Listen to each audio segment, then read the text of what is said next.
നമസ്കാരം, നിസാമാണ്. Welcome to Xylem teaching exams. നമ്മുടെ ഇംഗ്ലീഷ് HSA സിലബസിലെ ക്രിറ്റിസിസം ഭാഗത്ത് വരുന്നൊരു ടോപ്പിക്കാണ് പോയറ്റിക്സ് എന്നുള്ളത്. ഈ പോയറ്റിക്സിൽ നിന്നുള്ള ഒരു 30ഓളം ചോദ്യങ്ങളുമായിട്ടാണ് ഞാനിന്ന് വന്നിട്ടുള്ളത്. സോ നമുക്ക് നേരെ ആദ്യത്തെ ചോദ്യത്തിലേക്ക് തന്നെ പോകാം. Aristotle poetics was written in response to the ideas of which philosopher? ഏത് ഫിലോസഫറുടെ ഐഡിയാസിന് എഗൻസ്റ്റ് ആയിട്ടാണ് പോയറ്റിക്സ് എഴുതപ്പെട്ടത് എന്നുള്ളൊരു ചോദ്യം നമുക്ക് പ്രതീക്ഷിക്കാവുന്നതാണ്. സോ അദ്ദേഹത്തിൻ്റെ മാസ്റ്റർ ആയിട്ടുള്ള പ്ലേറ്റോ ആണ് ഇതിൻ്റെ ആൻസർ ആയിട്ട് വരുന്നത്.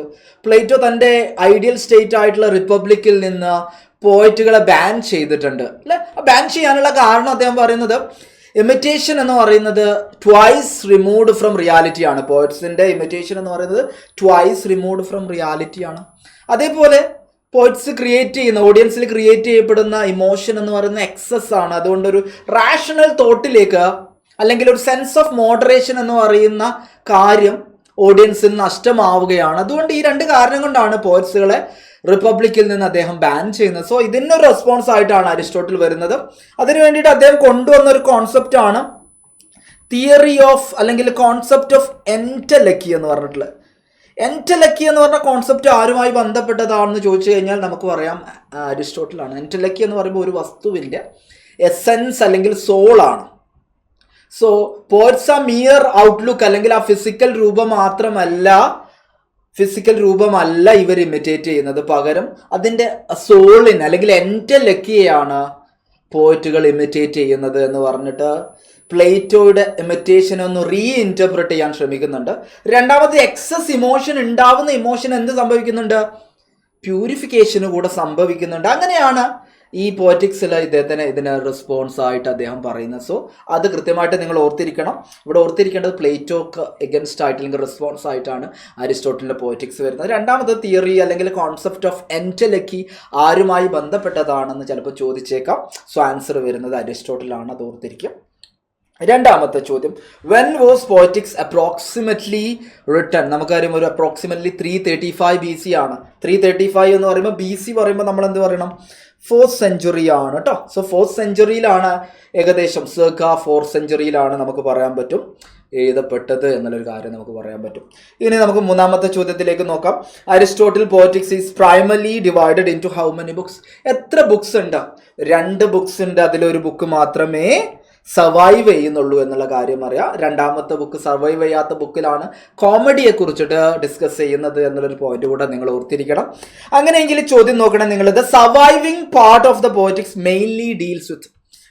സർവൈവിംഗ് പാർട്ടിൽ മെയിൻ ആയിട്ട് വരുന്നത് എപ്പിക് പോയട്രി ആണോ, കോമഡി ആണോ, ട്രാജഡി ആണോ, റെറ്ററിക് ആണോ?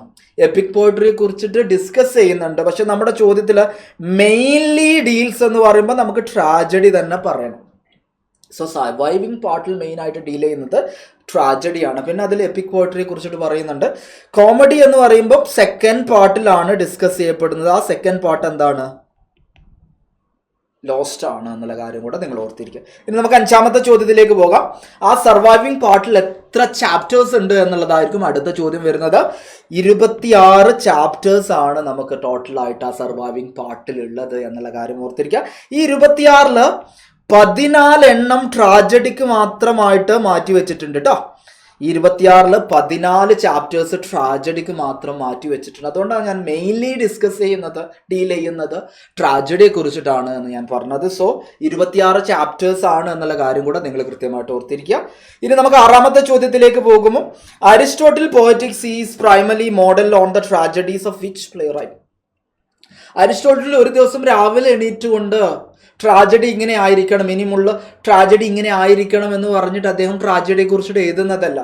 അദ്ദേഹത്തിന് മുന്നേ ഉണ്ടായിരുന്ന പ്ലേ റൈറ്റുകളുടെ ആ മോഡൽ നോക്കിയിട്ട് അദ്ദേഹം എന്താണ് ഇങ്ങനെ ആയിരിക്കണം ട്രാജഡി, ഇനി വരാൻ പോകുന്ന പ്ലേ റൈറ്റുകൾ ഇതുപോലെ എഴുതണം എന്നുള്ള രീതിയിലാണ് അദ്ദേഹം അതിൻ്റെ ഒരു സ്ട്രക്ചറും കാര്യങ്ങളൊക്കെ പറയുന്നത്. സോ അദ്ദേഹത്തിന് മുന്നേ ഉണ്ടായിരുന്ന മെയിൻ ആയിട്ട് വരുന്ന ആളാണ് സോഫോക്ലിസ് ആണ് അദ്ദേഹം മെയിൻ ആയിട്ട് മോഡൽ ചെയ്തിരുന്ന വ്യക്തി എന്നുള്ളത് അതുകൂടെ നിങ്ങൾ ഓർത്തിരിക്കുക. സോ അരിസ്റ്റോട്ടിലുമായിട്ട് നമുക്ക് പ്ലേറ്റോനെ ബന്ധപ്പെടുത്താം, അതേപോലെ സോഫോക്ലിസിനെയും കൂടെ നമുക്ക് ഇവിടെ ബന്ധപ്പെടുത്താം എന്നുള്ള കാര്യം നിങ്ങൾ കൃത്യമായിട്ട് ഓർത്തിരിക്കുക. ഇനി നമ്മൾ 7th ക്വസ്റ്റ്യൻ ആണ്, which of the following best defines mimesis? Mimesis എന്ന് പറയുന്നതാണ് ഏറ്റവും ഇമ്പോർട്ടൻ്റ് ആയിട്ടുള്ള കാര്യം. അദ്ദേഹം പോയട്രി എന്ന് പറയുന്നത് 3 ടൈപ്പ് ഉണ്ട്. അതെല്ലാം കോമൺ ആയിട്ട് വരുന്നത് മിമീസിസ് ആണ്. മിമീസിസ് എന്ന് പറഞ്ഞാൽ ഇമിറ്റേഷൻ ഓഫ് റിയാലിറ്റി. ഇമിറ്റേഷനെയാണ് നമ്മൾ മിമീസിസ് എന്ന് പറയുന്നത്. ഈ മിമീസിസിനെയാണ് പ്ലേറ്റോ ഇൻട്രൊഡ്യൂസ് ചെയ്ത മിമീസിസിനെയാണ് അദ്ദേഹം റീഇൻറ്റർപ്രിറ്റ് ചെയ്യുന്നത്. അവിടെയാണ് തിയറിയോ അല്ലെങ്കിൽ കോൺസെപ്റ്റ് ഓഫ് എൻറ്റലക്കി ഒക്കെ വരുന്നത് കേട്ടോ. അപ്പോൾ മെമീസിസ് എന്ന് പറഞ്ഞ ടേമിനെ കുറിച്ചിട്ട് കൃത്യമായിട്ട് നിങ്ങൾ അറിഞ്ഞിരിക്കണം. മെമീസിസ് എന്ന് പറയുമ്പോൾ ഇമിറ്റേഷൻ ആണ് എന്നുള്ള കാര്യം നിങ്ങൾ കൃത്യമായിട്ട് അറിഞ്ഞിരിക്കണം കേട്ടോ. ദെൻ എട്ടാമത്തെ ചോദ്യം, which of the following is not one of Aristotle main division of poetry. So ഇവിടെ നോട്ടാണ് ചോദിച്ചത്. സോ ടോട്ടലും പോയട്രിയെ ഇദ്ദേഹം 3 ടൈപ്പായിട്ട് അദ്ദേഹം മാറ്റുന്നുണ്ട്. അതിൽ എപ്പിക് പോയട്രി ഉണ്ട്, ലിറിക് ഉണ്ട്, വേഴ്സ് ഡ്രാമ ഉണ്ട്. എന്നാൽ എലിജി ഒരു ടൈപ്പ് അല്ല. അപ്പോൾ ടോട്ടൽ മൂന്ന് ടൈപ്പ് ഓഫ് പോയട്രി ഉണ്ട് അദ്ദേഹം പറയുന്നുണ്ട്. എപ്പിക് പോയട്രി ഉണ്ട്, ലിറിക് പോയട്രി ഉണ്ട്, വേഴ്സ് ഡ്രാമ. ഈ വേഴ്സ് ഡ്രാമയിലാണ് നമ്മൾ പറയാനുള്ള ട്രാജഡിയും കോമഡിയും സറ്റയർ പ്ലേയും കൂടെ വരുന്നത് കേട്ടോ. സറ്റയർ പ്ലേ കൂടെ വരുന്നത് വേഴ്സ് ഡ്രാമയിൽ നിന്നാണ്. സോ ഈ പ്ലേ എന്ന് പറയുന്നത് അല്ലെങ്കിൽ ഡ്രാമ എന്ന് പറയുന്ന ഒരു ടൈപ്പ് ഓഫ് പോയട്രി ആണ്. സോ അതിൽ എപ്പിക് വരുന്നുണ്ട്, ലിറിക് വരുന്നുണ്ട്, വേഴ്സ് ഡ്രാമ. ഈ വേഴ്സ് ഡ്രാമയിലാണ് നമ്മുടെ ട്രാജഡി, കോമഡി, സറ്റയർ പ്ലേ ഒക്കെ വരുന്നത്. അത് കൃത്യമായിട്ട് ഓർത്തിരിക്കാം. ഇനി 9ാമത്തെ ചോദ്യം, which poetic ജോൺട്ര blends all 3 elements language, rhythm and melody. So ഈ ലാംഗ്വേജ്, റിതം ആൻഡ് മെലഡി എന്ന് പറയുമ്പോൾ ഈ 3 ടൈപ്പ് നമ്മൾ ഡിസ്കസ് ചെയ്തല്ലോ. 3 ടൈപ്പ് എങ്ങനെയാണ് വ്യത്യസ്ത ടൈപ്പായി മാറുന്നത്.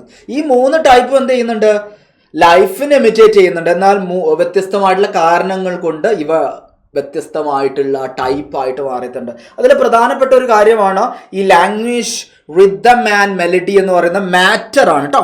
ഈ 3 എന്ന് പറയുന്നത് എന്താണ്, മാറ്റർ ഓഫ് പോയട്രി ആണ്. Matter of poetry. ഈ മാറ്ററിൽ വരുന്ന സാധനങ്ങളാണ് എന്ത്, ലാംഗ്വേജ് ആയിക്കോട്ടെ, റിതം ആയിക്കോട്ടെ, മെലഡി. ഈ 3നെയും ഒരേപോലെ ഉപയോഗിക്കുന്ന ജോൺട്ര എന്ന് പറയുന്നത് ട്രാജഡി ആണ്.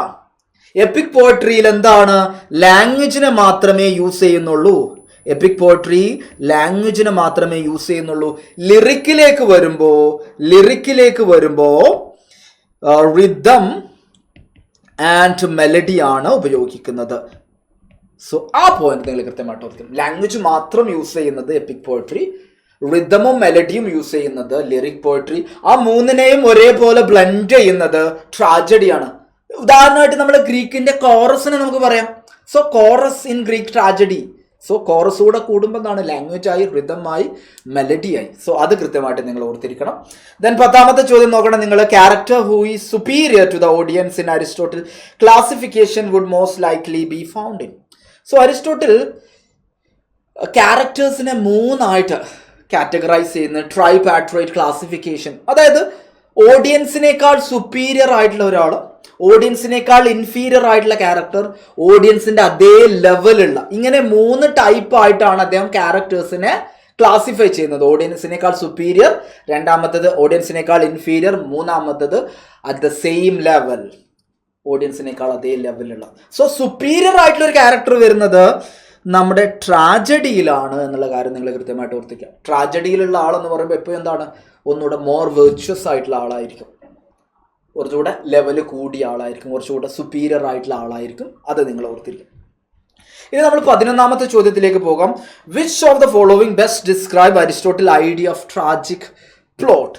A chain of unrelated events, sequence of meaningless action, a structured narrative with a beginning, middle and end, a blend of comedy and tragedy.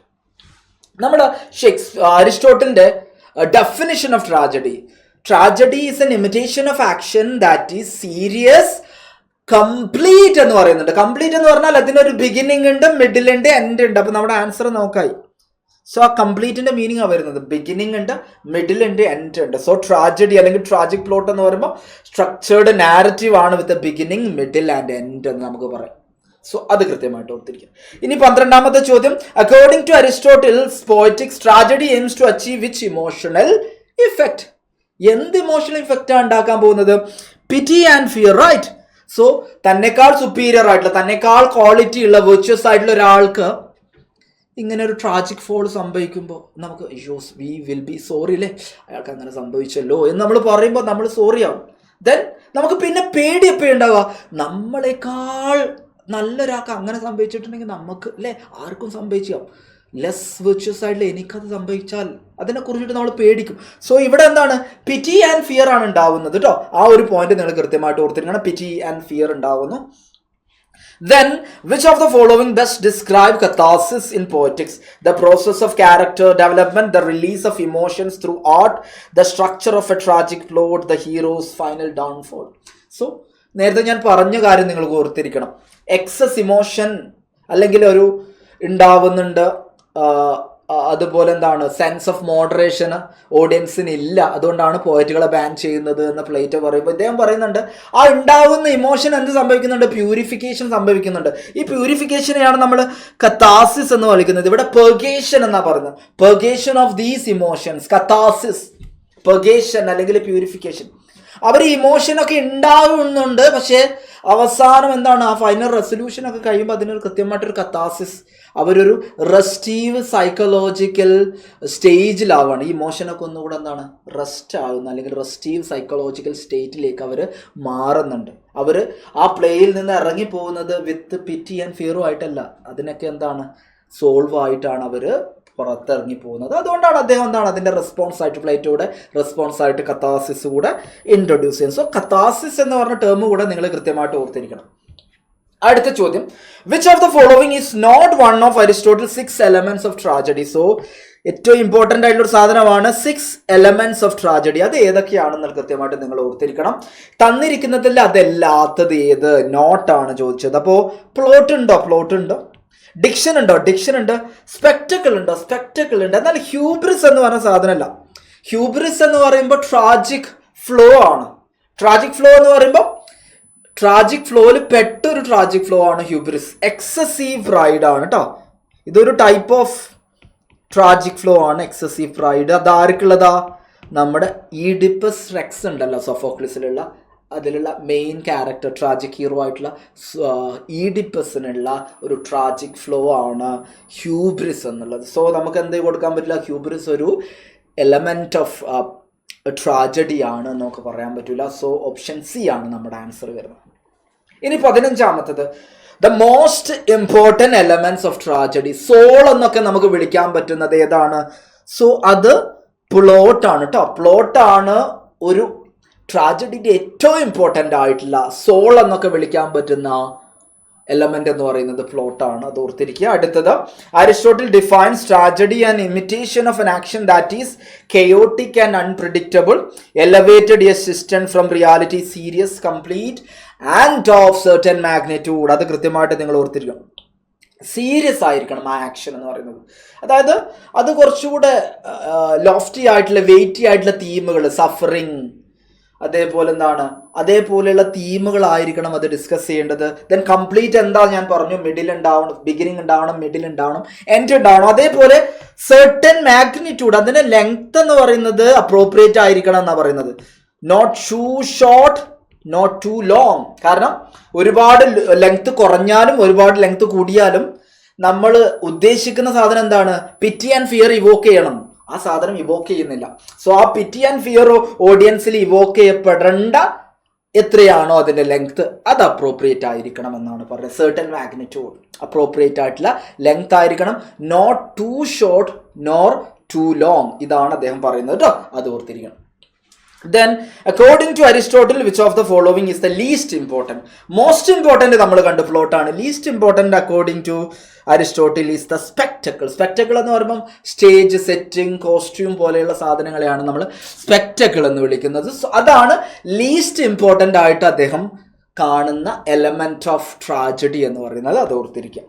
അടുത്തത്, according to Aristotle the language used in tragedy should be grand and ornate, plain and unembellished, artistic yet appropriate for the character, simple yet repetitive. So artistic ആയിരിക്കണം, എംബെല്ലിഷ് ചെയ്യപ്പെടണം, അത് എല്ലാ പാട്ടിലും കാണണമെന്ന് പറയുന്നുണ്ട്.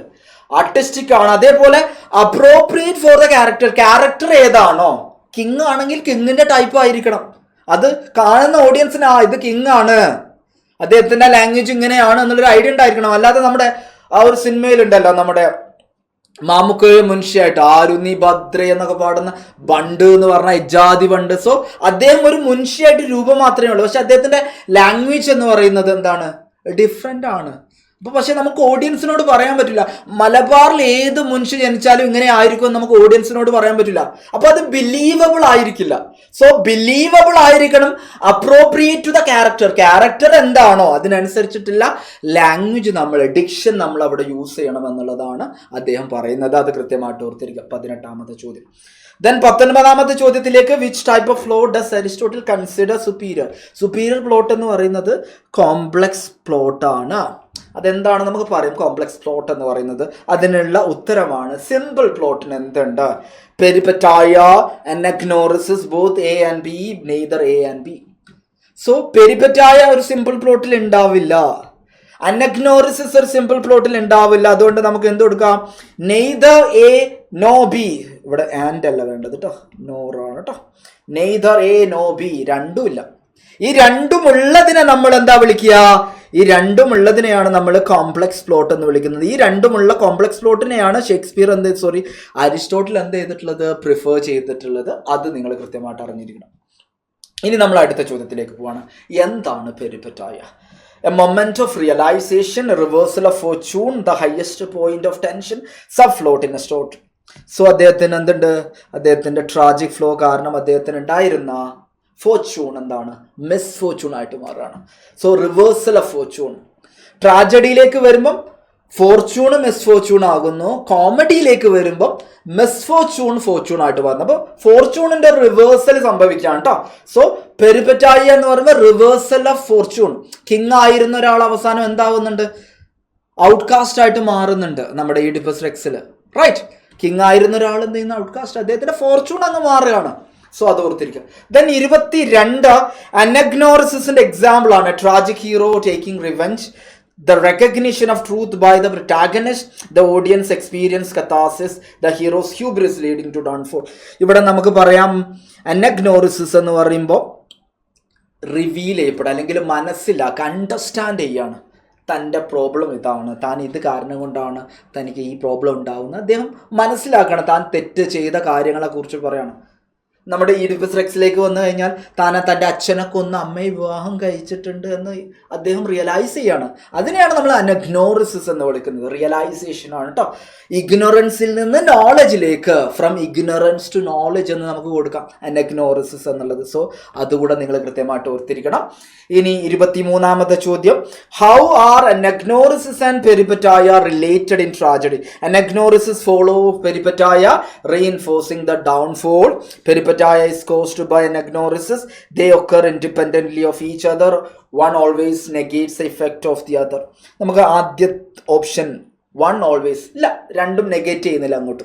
Then they occur independently, അല്ല, രണ്ടും കൂടെ independent അല്ല വരുന്നത്. പെരിപെറ്റായ ഈസ് കോസ്ഡ് ബൈ അനഗ്നോറിസിസ് അല്ല, പെരിപെറ്റായ കോസ് ചെയ്യപ്പെടുന്നത് അനഗ്നോറിസിസ് കാരണമല്ല, അദ്ദേഹത്തിന് ഉണ്ടായിരുന്ന ട്രാജിക് ഫ്ലോ കാരണമാണ് അദ്ദേഹത്തിന് എന്ത് സംഭവിക്കുന്നത്? അനഗ്നോറിസ് സംഭവിക്കുന്നത്. പെരിപെറ്റായ സംഭവിക്കുന്നത്. അനഗ്നോറിസിസ് ഫോളോസ് പെരിപെറ്റായ. ഒന്നുകൂടെ എന്താണ്? ആ ട്രാജിക് ഡൗൺഫോൾ എന്താക്കും? ഇന്നെവിറ്റബിൾ ആക്കി മാറ്റും. ഈ രണ്ട് കാര്യങ്ങൾ കൂടെ നെസസിറ്റി എന്ന് പറഞ്ഞൊരു ടേം ഉണ്ട്.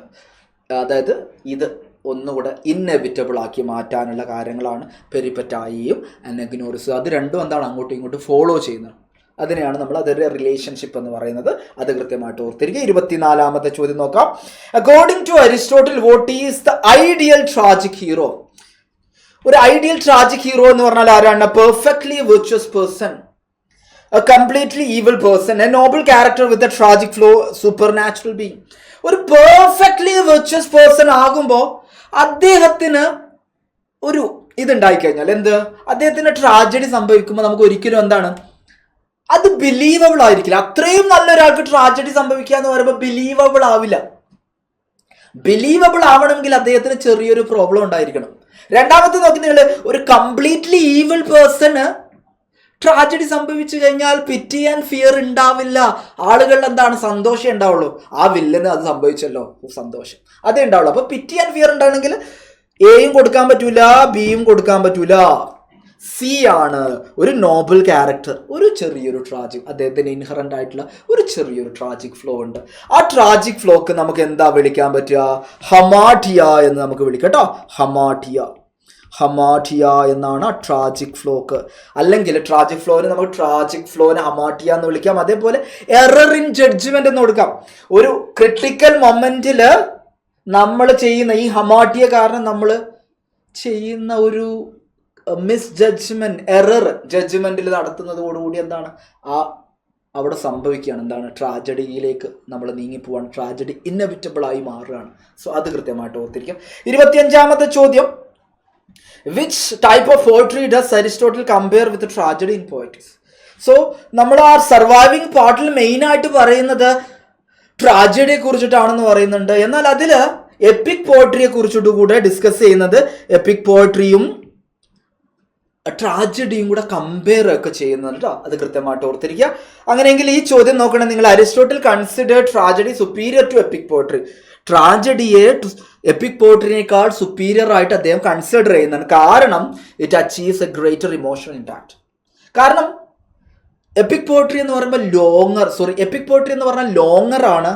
അത് നരേഷൻ ആണ്, നമ്മൾ തന്നെ വായിച്ചെടുക്കണം. ദെൻ നമ്മുടെ ഓരോരുത്തരുടെ ഇമാജിനേഷൻ അനുസരിച്ചാണ് ലോങ്ങർ ആയിട്ടുള്ളൊരു സാധനമാണ്. എന്നാൽ ട്രാജഡി എന്ന് പറയുമ്പോൾ കംപ്ലീറ്റ് ആണ്, സെർട്ടൺ മാഗ്നിറ്റ്യൂഡ് ഉണ്ട്, അതിൽ നേരത്തെ പറയുന്ന മെലഡീസ് ഉണ്ട്. ഈ സാധനങ്ങളൊക്കെ ആഡ് ചെയ്യുമ്പോൾ ഒന്നും കൂടെ ആളുകളിൽ പിറ്റി ആൻഡ് ഫിയർ കൂടുതലായിട്ട് എന്താണ് ഇവോക്ക് ചെയ്യപ്പെടുന്നുണ്ട്, കത്താസിസ് നല്ല രീതിയിൽ സംഭവിക്കുന്നുണ്ട്. അതുകൊണ്ടാണ് അദ്ദേഹം പറയുന്നത് tragedy is superior to epic poetry എന്ന് അദ്ദേഹം പറയുന്നുണ്ട്. Because it achieves a greater emotional impact ആണ് എന്നുള്ള കാര്യം കൂടെ നിങ്ങൾ ഓർത്തിരിക്കുക. അടുത്ത ചോദ്യത്തിലേക്ക് പോകുന്നു. What distinguishes an epic poem from a tragedy?